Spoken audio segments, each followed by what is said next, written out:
Boys, what's up? And in today's video, I want to do a special order comparison here. I know a lot of people will probably do comparisons between Topaz and Noombi and Ling Sha, but what I want to do today is I want to do a comparison actually between Topaz and Noombi in March 7th to see what...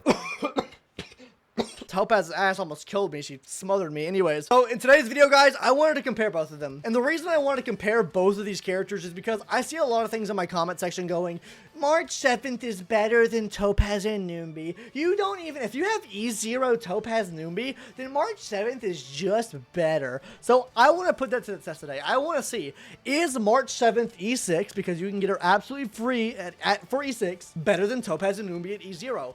This is a question that I've asked myself, and this is a question that I want to answer today. So what we're going to do, guys, is I want to go between both the kits and see what differences they offer, what similarities they offer, and which one gives you more of one thing, whereas another one gives you maybe less of another thing. So let's go ahead and hop into it now. Okay, guys, so let's go ahead and hop in now to see what's the difference in the similarities between these two characters. Alright, guys, so both of them do a form of follow-up attack. Now, I'm going to put Fua here just to signify that they both do follow-up attacks. Now, obviously, Topaz Noombi does a lot more because Topaz and Noombi can do it from their basic attack, skill attack, ultimate move, like basically everything that Topaz does is a follow-up attack. Whereas for Miss March 7th, you're getting this from E2. Because what the E2 is going to be doing, guys, after she uses a basic attack or skill on the enemy, March 7th immediately launches a follow-up attack. So basically what March 7th E2 does is after Shifu uses a basic attack or skill to attack an enemy, March 7th will immediately follow up. This can only be triggered once per turn though. So basically every time a turn rolls around, you're getting an additional follow-up attack off with March 7th on top of what her normal attack is, which you're most of the time just going to be using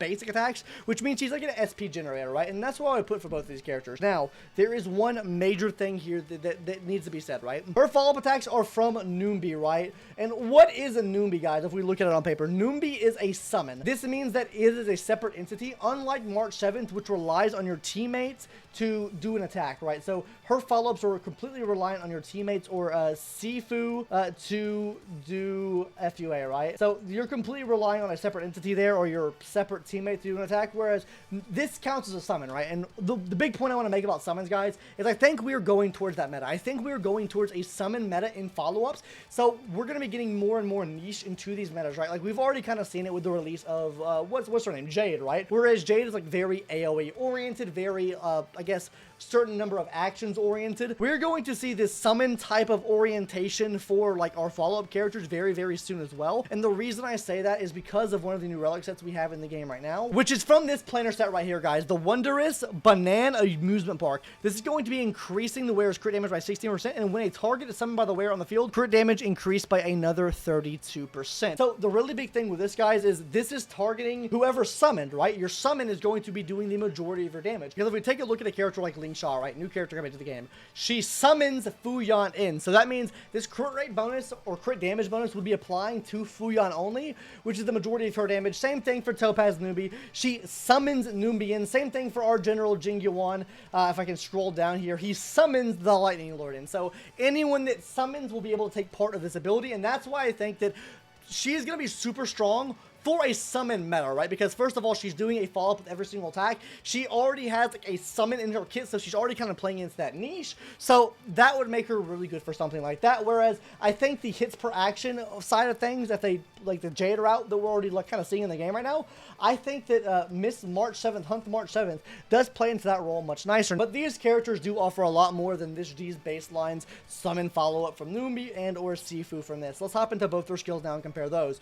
So what Noombi or what Topaz's skill is going to be doing, guys, is basically targeting one enemy. You're putting Proof of Dead on the enemy. And Proof of Dead's going to be putting a 50% follow-up vulnerability on the enemy, meaning anytime you hit the enemy with a follow-up attack, they have a 50% vulnerability to that attack, which is fucking massive, okay? And this skill move, like I mentioned before, is also considered a follow-up attack, which would be moving Noombi back up to the front of the action order as well, or moving him closer to like having an actual turn and doing some damage, right? Now, one thing I have to say about this, you do have to use a skill move every single time you want to switch up Proof of Dead on a target if you haven't killed the target already. So this could play into some negative SP generation for the team if you're having to constantly switch targets, even towards like the beginning of the battle, which is usually when you would want to be using the skill to switch targets, because let's say Proof of Dead didn't land on the correct person and you don't want to feel like restarting, then that's going to play into more of negative SP generation for her. Now let's talk about March 7th's skill, right? Because March 7th's skill is what gives you Shifu, right? So first things first, what Sifu's going to be doing, guys, you can target one ally, and this is going to be doing different things depending on what what type of class your ally is.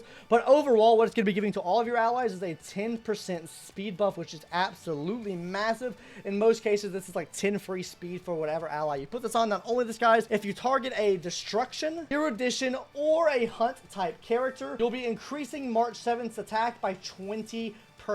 Now, if you target any other thing, guys, if you target like a harmony, abundance, preservation, anything like that, you're actually going to be increasing her own toughness reduction by 100%, guys, which is just absolutely massive, which just makes her a lot easier to break enemy shields, right? So this is absolutely massive for that. Not only is she doing these things here, guys, with her bonus abilities and eidolons, guys, she is also going to be, first of all, giving a 10% speed buff to herself as well. She's also going to be adjusting her type or adding an additional weakness type that she's able to, depending on the correspondent typing that ally is. If you target an ally that's physical, right? You target Natasha, right? She's going to become a physical type character, or she has imaginary and physical. If you target someone like Ling Shaw, right? She becomes a fire type character. If you target someone like a Jing Yuan, she becomes a lightning type character as well, right? So that means she is dual typing technically, being able to hit both imaginary and also lightning as well, or whatever other typing your ally is, Sifu is. So if we judge both these characters, both just off their like skills alone or whatnot, as you can see here that March 7th is technically a lot more self-sufficient. She kind of helps herself out more. Really, the only thing that she's giving to your ally in this circumstance that you just use the Sifu skill, we haven't even talked about what the enhanced basic attack does and stuff like that yet, but overall, she's enhancing herself more, whereas Topaz Numbi is actually enhancing your allies more. And also, I should mention, like I mentioned here, the more follow-up attacks your allies do, the more follow-up attacks she or Numbi is going to do, whereas March 7th is completely reliant on a turn-based order, so you can hit like 17 follow-up attacks in one turn. Numbi will keep getting his action order back up and attacking, whereas you have to wait one turn to use her follow-up attack. That's something I should mention there. Now, one big thing that March 7th is going to be doing is actually her E basic attack, guys. Her enhanced basic attack has 7 charges, right? Basically, after you get 7 charges, she has one really, really large attack, and basically, she's going to be doing 3 hits, and there's additional chances that she's able to hit more than one time after using this. Also, this attack will not recover any skill points, just want to let that be known, and also, she won't be getting additional energy when she hits these attacks as well. But one thing I do want to mention here, guys, is this is a free action, right? After you've gotten 7 charges from what her talent does right here, she gets a 100% action advance forward to actually use this skill, so you're not really missing out on much. It's like Gallagher whenever he uses his ult and then he comes back to the front, but even though that gives him a, I guess, a skill attack, right? Or even someone like, let's say, Sushan that uses her ult and then she has immediately advanced action back to the front as well. She works the same way, so she has her own action advance whenever you get this 7 stacks here. But not only is it doing that, guys, whenever she uses her enhanced basic attack, if you look at her major traces here, it is actually going to be whoever the Sifu ally is after using that enhanced basic attack, a 60% crit damage bonus, and then a 36% break effect bonus. So this is an absolutely massive buff she's giving out to the team. This seems like close to what you would be getting from like a Bronya ultimate, right? That's a huge crit damage buff, and then on top of that, she's getting a pretty massive break effect buff as well, or really whoever you have that effect on. So super bright teams, they can benefit as well because they won't be using the crit damage, whereas your crit based teams, obviously the person that's using crit damage will benefit more from that as well. So she's not completely selfish because she is giving that out, but I will say the 50% vulnerability is a lot more beneficial than the 60% crit damage buff. And then also just looking at things like the Honkai Star Rail damage formula as well, the crit damage plays a lot sooner in the equation than something like vulnerability is. Vulnerability is a lot harder stat to get, meaning it does give you more technical benefit to the whole team, even if it's just for follow-up moves, whereas this is a more universal crit damage bonus, meaning you can use this on just about any other character in the game, any of your other DPS in the game, you can absolutely use this on because they're going to be loving the crit damage there, and if they're not follow-up characters, it doesn't really matter because this only affects follow-up attacks here. And really, guys, the rest of Topaz's kit is really just playing around Numbi doing damage, right? Like her ultimate move is going to be giving a pretty massive buff to Numbi, right? Meaning Numbi's going to pop off for those 2 attacks when they're in that enhanced state. And I will say, I think getting Numbi to the ultimate state and using those stacks is a lot easier than getting the 7 charges from March 7th's stack to get her an enhanced basic attack. Maybe I'm coping when I'm saying that, but it just feels a little bit easier to get Numbi back up to the front and get Numbi to activate those 2 times rather than have March 7th with her one big attack back attacking the enemy, right? So I think in that case that Noombi kind of wins out on that aspect of damage overall. Also, one key difference here, guys, that we should just go ahead and throw down, even though you guys know this already. This is a pay-to-win character, right? Like, this is a super pay-to-win character versus March 7th, which is a very free-to-play character, right? That is one massive thing you got to keep in mind. This is a free character. You can get E6 for absolutely free. And then another thing we have to look at too. Topaz is literally just meant for the follow-up niche. She can literally only be ran in follow-up, whereas March 7th over here, guys, she can be ran in follow-up. She can be ran in a break comp here. She can also be ran in just about any other team that wants crit damage as a like pseudo like sub DPS buffer, right? So she can work in a lot more scenarios because the buffs that she gives are a lot more universal than the niche debuff that Miss Topaz is going to be doing, right? If you have a March 7th in your account, you don't have a full follow-up team built up already, I don't think that Topaz Noombi is the pull for you. I think you just keep March 7th and roll with that.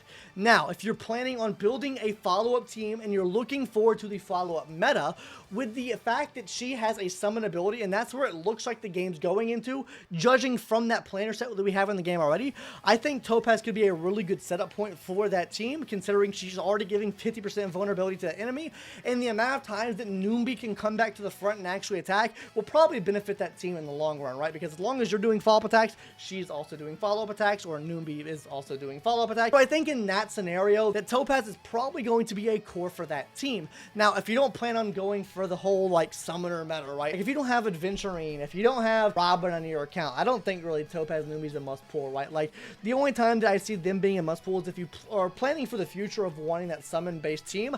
I think she is going to play very nicely in that team because she's already a sub-DPS and she gives such a huge vulnerability debuff on the enemy. I think it's very hard to pass up. Now, if we're talking about getting E1, right? If you had enough gems to get E1, I think that E1 for Topaz here absolutely changes the game up. Now, this is coping, right? This is going far deep. This is way beyond what free-to-play means normally are, right? But let's quickly go over what E1 is going to do, guys. E1 is an absolutely massive buff. Basically, whenever enemies are inflicted with proof of debt, they're going to be in the debtor status. When in the debtor status, they're going to be taking a 25% crit damage increase that can stack up to 2 times. So now what your Topaz is doing is basically giving you a 50% crit damage buff as well, on top of the 50% vulnerability on that target. So your allies that are doing follow-up attacks are hitting so much more damage. So E1 reigns supreme here, but let's be honest, aiming for E1 kind of copium. I'm a very free-to-play player. I like putting my channel out as a very free-to-play channel, or a, I guess, low-spender channel, if that, right? I try to not get E1s on my characters. This is the only character I have E1 S1 for on my whole account. I don't have E1 S1 for any more of my characters other than this character right here, and it actually does change the game up quite a bit. If we're talking in terms of value, March 7th 100% has more value than Topaz and Noombi, guys. Like, it's a free character. Obviously, guys, the better option to choose here is going to be March 7th. This is more value. She's a free-to-play character, guys. There's no way that this is very hard to argue the point that March 7th is a free-to-play character, and really the only thing that Topaz is doing is giving you 50% vulnerability debuff on the enemy, and then doing some extra damage on top of that. I think March 7th works in so many more teams. I think you do get more value out of building March 7th. Though, if we were to put them on a line graph, right, like, I think that if you were to put her in a follow-up team, right, like a follow-up team here, her potential here is pretty much limitless, or it's not limitless. Okay, yeah, let's not co-power. Her potential is very high in a follow-up team, where I don't think that March 7th's potential in a follow-up team is nearly as much as what she is, but in every other team, March 7th is pretty comparable to what she is in a follow-up team. Whereas she drops in value a lot if she's not in a follow-up team, guys. So she's very much so meant for the follow-up niche, or follow-up summon niche even, whereas March 7th is kind of meant for, like, kind of every niche, right? Anyways, guys, that's going to do it for today's video. Should you pull Topaz? Should you skip Topaz? It's really going to be up to you. Like I said, if you're going for that follow-up summon meta, I think Topaz Noombi is the absolute option for you. If you're not, then just stick with March 7th, build March 7th. She's going to be a great sub-DPS support for your account, and you really don't need Topaz Noombi. You can even throw her in a Fijao team and work there as well. Now, is it going to work as well as Topaz Noombi? No. But it can still work fairly well. Anyways, guys, that's going to do it for today's video. Hopefully you enjoyed. I'm a Topaz shill, and I just gave you my honest thoughts on Topaz and Noombi versus March 7th. Hey, and if you subscribe to the channel, I'll give you a free Topaz. And just like I mentioned, guys, there is your Topaz. Anyways, guys, see you later. Bye-bye.